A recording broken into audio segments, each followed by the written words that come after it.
हाय hello नमस्ते, welcome back to your channel Sharma ma'am. तो बच्चों आज हम करेंगे class 10th maths chapter number 14 probability. तो प्रोबेबिलिटी बेटा आप पहले भी कर चुके हो in your 9th standard and 8th standard also. तो प्रोबेबिलिटी मीन्स चांस, कि कितने परसेंट चांस हैं किसी भी चीज के हैपन होने के, या फिर किसी भी चीज के जीतने के, हारने के, या फिर उस चीज के होने के।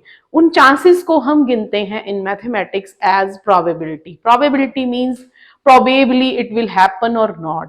ठीक है, तो प्रोबेबिलिटी जो है बेटा, सबसे पहले हम उसका फॉर्मूला करते हैं।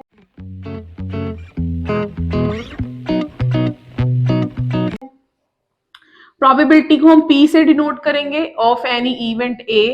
तो नंबर ऑफ फेवरेबल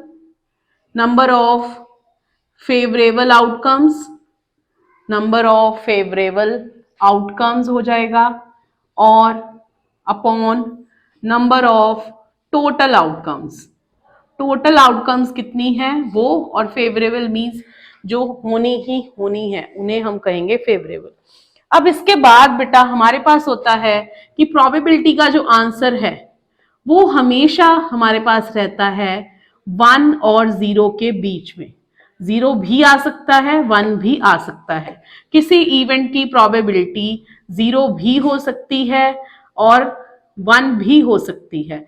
अगर किसी की प्रोबेबिलिटी 0 है, it means that is a impossible event. Impossible है, वो नहीं होगा। और अगर किसी की प्रोबेबिलिटी 1 है, that is called sure event. तो हमेशा जो आपका आंसर है वो 0 और 1 के बीच में लाई करेगा, या फिर 0 होगा या फिर 1 होगा। और sum of all probabilities of an event is 1। हमेशा प्रोबेबिलिटी का सम जो है, जैसे मान लीजिए आपसे पूछा गया कि डाइस को थ्रो किया है तो प्रोबेबिलिटी ऑफ इवन बताएं, प्रोबेबिलिटी ऑफ ऑड बताएं। तो डाइस में हमारे पास 6 आउटकम्स हो गई, 1 से लेकर 6 तक। ठीक है, डाइस वही जो लूडो की गीटी रहती है। तो even numbers means 3/6, 3 numbers even है, और ऑड मींस 3/6।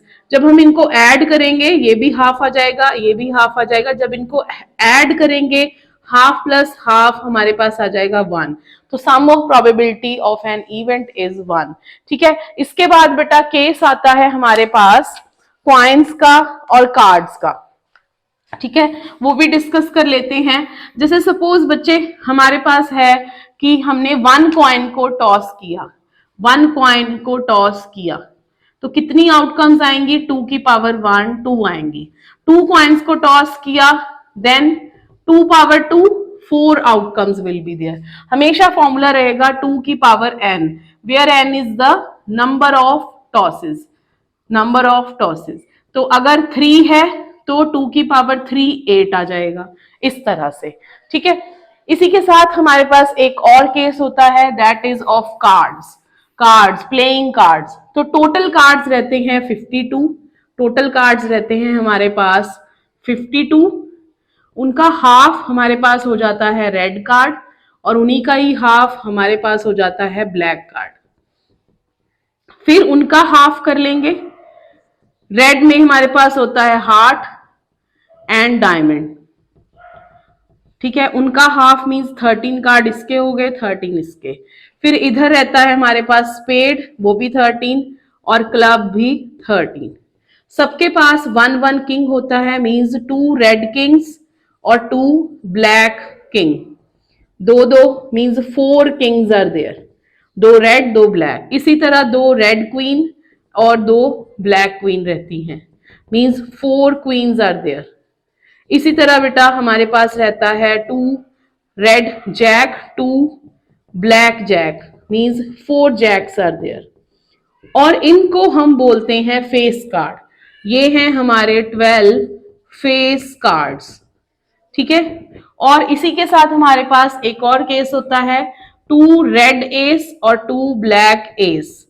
एस मींस जिसके ऊपर ए लिखा रहता है, एस 4 एसीज आर देयर, इनको हम फेस कार्ड में इंक्लूड नहीं करते हैं। और एक और बात ध्यान में रखने वाली है कि नॉन फेस कार्ड कितने होते हैं। नॉन फेस कार्ड होते हैं बेटा हमारे पास 40, फेस कार्ड है 12, 52 में से 12 को माइनस कर देंगे, नॉन फेस कार्ड आ जाएंगे 40। तो ये था कुछ छोटा सा introductory part of probability chapter. अब हम स्टार्ट करेंगे इसकी एक्सरसाइज के क्वेश्चन। तो स्टार्ट करते हैं एक्सरसाइज 15.1 का क्वेश्चन नंबर 1। क्वेश्चन नंबर 1 में हमें फिलिप्स फॉर्म में है बेटा, तो ये कई बार आपको ना एमसीक्यू फॉर्म में भी आ जाता है। फर्स्ट पार्ट है फर्स्ट क्वेश्चन का, probability of an event E and probability of an event not E. E और नॉट ई का प्लस क्या होगा, हमेशा 1 होगा। ठीक है, probability of an event that can not happen, जो इवेंट हो ही नहीं रहा है उस इवेंट को हम बोलते हैं इम्पॉसिबल इवेंट, और उसका प्रोबेबिलिटी होता है 0। तो 0 एंड इम्पॉसिबल इवेंट, जो हो ही नहीं रहा इम्पॉसिबल है। नेक्स्ट है probability of certain to happen, जो होना ही होना है, that is 1 and such event is called sure event, उस इवेंट को हम बोलते हैं श्योर इवेंट। नेक्स्ट है हमारे पास the sum of probability of all elementary events of an experiment, एक एक्सपेरिमेंट में सारी प्रोबेबिलिटी का सम कितना आएगा, that is 1। Probability of an event is greater than or equal to dash and less than or equal to dash। तो probability हमेशा 0 से बड़ी या फिर 0 के इक्वल होती है, और हमेशा 1 से छोटा आंसर आता है या फिर 1 आता है। ये तो हो गया बेटा हमारा first question. Question number second में भी कुछ सॉल्व करने वाला नहीं है, बस हमने ये बताना है कि क्या ये इक्वली लाइकली आउटकम्स हैं, ये एक्सपेरिमेंट क्या हम मैथमेटिकली प्रूफ कर सकते हैं, प्रोबेबिलिटी ढूंढ सकते हैं। तो देखिए फर्स्ट क्वेश्चन क्या है, a driver attempts to start a car, एक ड्राइवर कार को स्टार्ट करने की कोशिश कर रहा है। द कार स्टार्ट और डज नॉट स्टार्ट, इसकी प्रोबेबिलिटी नहीं है बेटा। हो सकता है कि कार में के मैकेनिज्म में कोई प्रॉब्लम हो, पेट्रोल ना हो, या फिर ड्राइवर को स्टार्ट करना भी ना आता हो, तो ये होगा नॉट इक्वली लाइकली आउटकम्स, ये नहीं है, ये हम इसको प्रूव नहीं कर सकते हैं। नेक्स्ट है player attempt to shoot a basketball, he और शी शूट और मिस द शूट। तो बेटा इस केस में क्या होगा, या हो सकता ये प्लेयर की एफिशिएंसी पर डिपेंड करता है, ये भी नॉट इक्वली लाइकली है।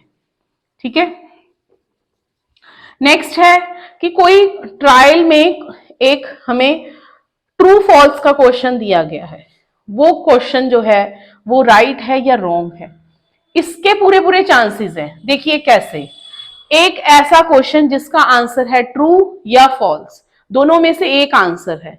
अगर बच्चे ने सपोज आंसर ट्रू है तो बच्चे ने ट्रू ही लिखा तो उसका क्वेश्चन राइट हो जाएगा, अगर बच्चे ने फॉल्स लिखा तो रॉन्ग हो जाएगा। तो इसके 50-50% चांसेस हैं। तो this is likely outcome, this is equally likely outcome, इसका हम सॉल्यूशन निकाल सकते हैं। नेक्स्ट है a baby is born, it is boy और गर्ल, इसके भी इक्वल चांसेस हैं हमारे पास, तो ये भी रहेगा हमारे पास लाइकली आउटकम। तो ऐसे क्वेश्चन तो बेटा रेयर ही है कि बोर्ड एग्जाम में आए, तो ये जो फिलिप्स वाले क्वेश्चन है ये आपको आ सकते हैं एमसीक्यू टाइप में। नेक्स्ट स्टार्ट करते हैं क्वेश्चन नंबर 3। क्वेश्चन नंबर 3 में हमें दिया हुआ है why is tossing a coin considered to be a fair way of deciding that which team will play first. तो बेटा फुटबॉल गेम में है चाहे क्रिकेट गेम में है, हमेशा टॉस होता है कॉइन का। तो उसमें ये क्यों डिसाइड किया जाता है कि फुटबॉल गेम में या फिर क्रिकेट गेम में कि ये एक फेयर वे है कि डिसाइड करने का कि कौन सी टीम सबसे पहले प्ले करेगी। तो ये इसलिए क्योंकि कॉइन के होते हैं 2 पार्ट, मींस एक हेड और एक टेल, और कॉइन जब हम टॉस करते हैं तो उसका एक हेड और टेल हो गया, तो उसके 50-50% चांसेस हो गए। ठीक है, तो ये एक इक्वली लाइकली आउटकम हो गई, इक्वली लाइकली आउटकम है, इसलिए हमारे पास क्या रहता है, ये एक फेयर वे है डिसाइड करने का। नेक्स्ट है हमारा question number 4, which can not be the probability of an event. तो प्रोबेबिलिटी इनमें से कौन सी नहीं हो सकती है, हमेशा ध्यान रखना प्रोबेबिलिटी अगर फ्रैक्शन में है तो डिनोमिनेटर बड़ा होगा न्यूमरेटर से, तो ये हो सकता है, नेगेटिव नहीं हो सकता। 15%, 15/100 मीन्स यहाँ पे डिनोमिनेटर बड़ा है उससे। 0.7 मीन्स 7/10, डिनोमिनेटर बड़ा है 7 से, तो नेगेटिव कभी नहीं होगा, तो option B is the correct answer. Next है probability of an event E, हमें दिया हुआ है that is 0.05। What is the probability of not E? जब ई दिए रखा है और नॉट निकालना है तो हम उसे करेंगे प्रोबेबिलिटी ऑफ नॉट ई को 1 माइनस 0.05 से, मीन्स 1.00, 0.05 इससे सब्ट्रैक्ट कर देंगे, that is 59.0 means 0.95 is the answer. Next है हमारे पास a bag contain lemon flavour candy only, एक बैग में सिर्फ लेमन फ्लेवर कैंडी है। Malini take out one candy without looking into the bag, so what is the probability of orange flavour candy? तो बेटा bag में है ही सारी लेमन फ्लेवर कैंडी, तो ऑरेंज फ्लेवर कैंडी की प्रोबेबिलिटी क्या रहेगी? 0, क्योंकि ये एक इम्पॉसिबल इवेंट है। नेक्स्ट है लेमन फ्लेवर कैंडी, तो ये सारी ही लेमन फ्लेवर कैंडी है, तो इसकी प्रोबेबिलिटी रहेगी 1, क्योंकि ये एक है श्योर इवेंट। तो ये थे हमारा क्वेश्चन नंबर 3 to 6। तो please like, share and subscribe our channel.